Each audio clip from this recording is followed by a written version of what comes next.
Sir మీరు ఇట్లా మాట్లాడుతున్నారు, టీడీపీ వాళ్ళు మాట్లాడుతున్నారు, జనసేన వాళ్ళు మాట్లాడుతున్నారు, కానీ ఒకసారి పరిస్థితులంతా చూసుకుందాం సార్. ఒకవేళ 2024 రేపు ఎన్నికల్లో ఏదైనా తేడా కొట్టి మళ్ళా జగన్ గారే ముఖ్యమంత్రి అయితే మీ పరిస్థితి ఏంటి? నేను ఒకటేనండి, ఎందుకంటే ఇప్పటి వరకు చూశారు మీరు జైలుకి వెళ్ళటం కానీ, అధినేతని టీడీపీ అధినేతని మీ సార్ని వైజాగ్లో నిర్బంధించడం కానీ, పర్సనల్గా తిట్టడం కానీ, వాళ్ళు ఎట్లా ట్రీట్ చేస్తున్నారో మీకు తెలిసిందే.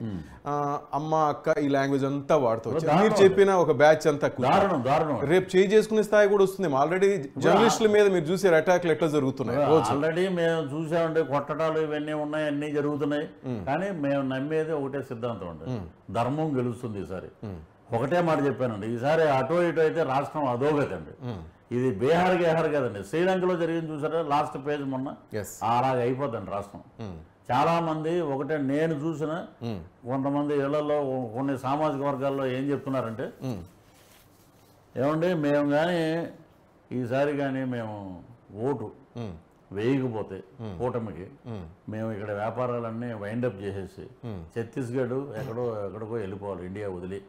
లేకపోతే ఇండియా వదిలి వెళ్ళిపోతామా, లేకపోతే ఇండియాలోనే ఎక్కడికో వేరే చోటకి వెళ్ళిపోతాము అనేది మేము డిసైడ్ చేసుకుంటాం. వాళ్ళు 3 రాజధానులు అంటున్నారు కదా సార్, ముగ్గురికి చక్కగా. ఇప్పుడు రాజధాని లేని రాష్ట్రంలో మనం ఉన్నాం, రాజధాని లేదు మనకి.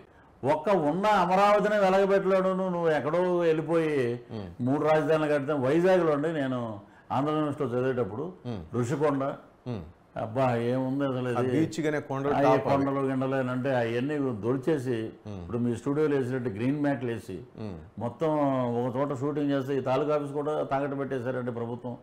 ఇక గవర్నమెంట్ స్థలాలు ఇదే అయిపోయింది, ఆ గవర్నర్ బంగ్లా అయిపోయింది, ఎక్కడ ఉంటే అక్కడ దోచుకున్నారండి. ఇప్పుడు ఎందుకు వంశీకృష్ణ యాదవ్ బ్రహ్మాండమైన వ్యక్తి, నాకు మంచి స్నేహితుడు అండి.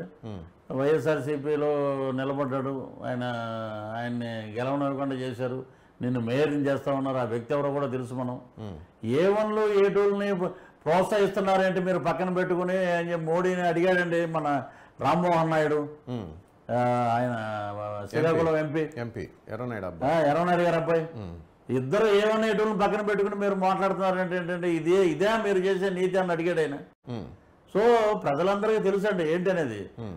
ఆయన ఒకటే అన్నాడు, నీకెందుకు నీకు మేయర్ అంటే, ఆటో రిక్షా కార్మికుడి దగ్గర నుంచి స్టీల్ ప్లాంట్ లో ఉన్న పెద్ద ఆఫీసర్ వరకు మత్స్యకారుల కుటుంబాల దగ్గర నుంచి అందరూ మేము షూటింగ్ వెళ్తే, అన్న ఈసారి వంశీ యాదవ్ మీ ఫ్రెండ్ మేయరు అన్నారు.